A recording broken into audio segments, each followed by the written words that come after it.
welcome everybody to tonight's webinar, not seminar. I've been doing seminars all week. And hello to everybody that's come and seen me around the countryside so far in the 1 days. I've been having a lot of fun talking to a lot of people.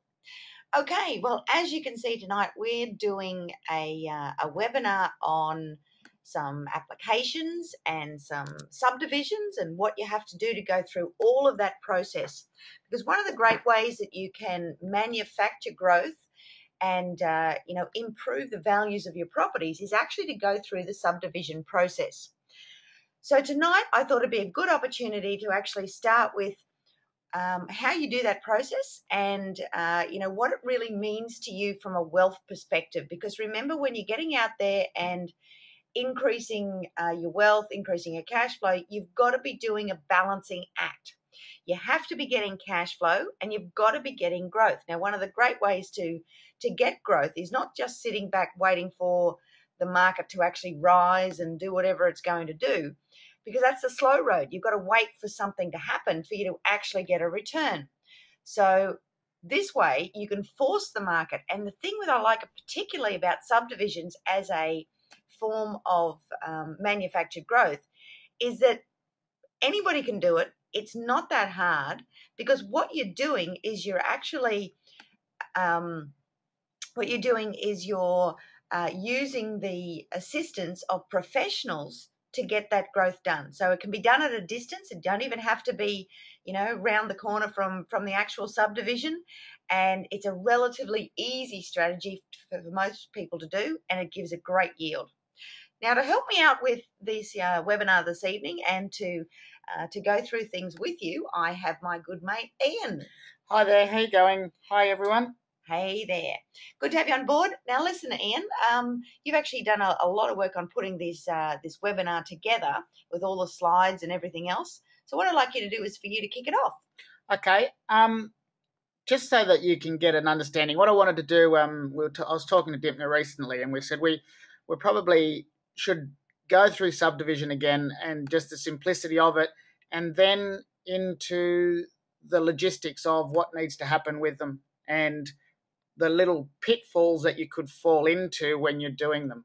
So when we're talking about subdivision, depending on which state you're from, it will actually be called slightly different depending on the terminology in that state. So the Torrens title system came from a basic system where it was a title tracing. So originally we used to trace titles like they still do in the US, so that you have to find owner after owner and you have to trace it all the way back until the original title comes along. Then the South Australian guy came up with the Torrens titles, where it's simply a record and a registration of the title, which made it a lot easier. And for those of you who have bought in the US, it can sometimes be very painful and long-winded to try and find titles sometimes. And so a Torrens title also holds the easements and mortgages on the property. So when you do a title search, you will find that if there's a bank that has a mortgage, it will show that there is something on there. Torrens title will also be able to show easements, so right of carriageways and different pieces, and it will also show any caveats that for anyone that has any interest on the property. The other thing we've got there is a strata title. So Torrens title is a single block essentially that has only one dwelling on it. A strata title is when we're talking about units, and so it can also be known as a community title. Now, this is where the terminology changes from state to state. So those people in Victoria would know a subdivision as not only a Torrens title subdivision, but when you buy a block of units and you split the units up into single titles, you'll know that as subdivision. But what we're talking about here is the rest of the country calls it a strata title or a community title. The difference they say roughly between a strata and a community title is that strata is like a vertical subdivision. So when you're talking about units that are stacked on top of each other, whereas a community title is more about units that are either detached or horizontal, like villas or something like that.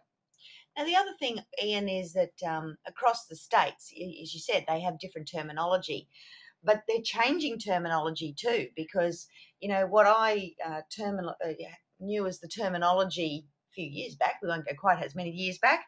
It's actually changed in more recent times with the town planners and the new codes and whatever else. Is becoming such a big industry that a lot of that mainstream, if you like, terminology is actually changed as well, which is what we're looking at here. Even subdivision in Queensland is starting to be called something else as well. Yeah, and there is. I don't exactly remember what they call it in Queensland when I they're can't talking either. about strata title, but it's something funny. We're doing well at night. yeah, there is an acronym for it in Queensland that they use now that the town planners, and maybe someone can send a question in and let us know that.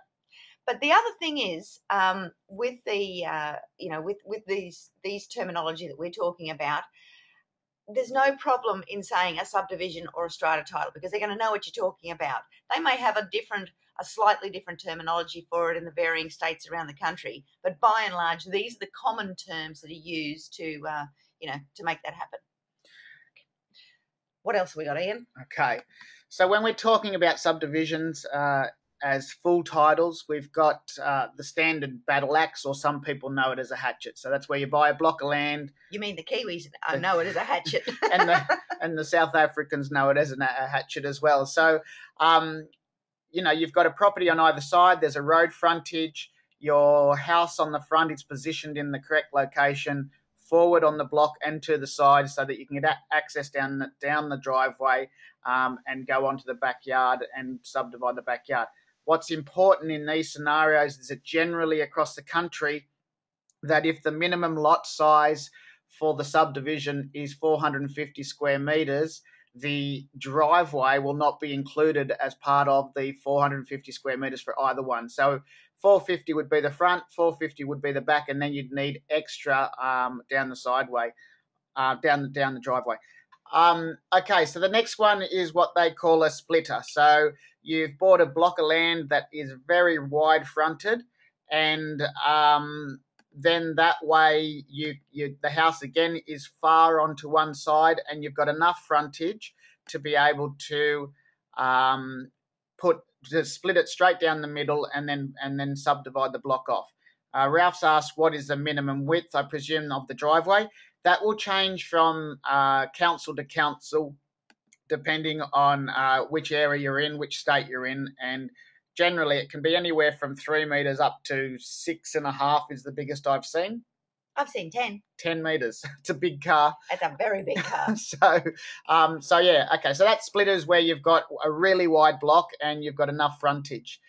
The preferable that Dimpner talks about, and as a first time subdivision, your best option is either the splitter or the corner block, and that's because you've got 2 road frontages here, which means you've got 2 accesses, and on a corner block you actually don't technically have a rear boundary. You've got 2 side boundaries on either side. So it changes a lot of the building, which means your building envelopes are changing and you've got bigger areas to build on, which is a really fantastic thing. Just one word of caution here. In a lot of blocks that I've seen that, students bring me stuff all the time, they'll have a block that might be a corner block, but the corner is actually on a lane, or else they have a block that has a lane at the back and a street at the front.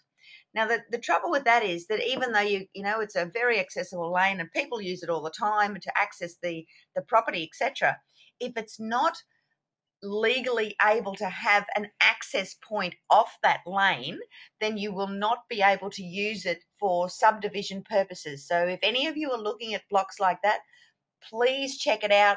Please make sure that you talk to a town planner to make sure that the lane can be used for an access.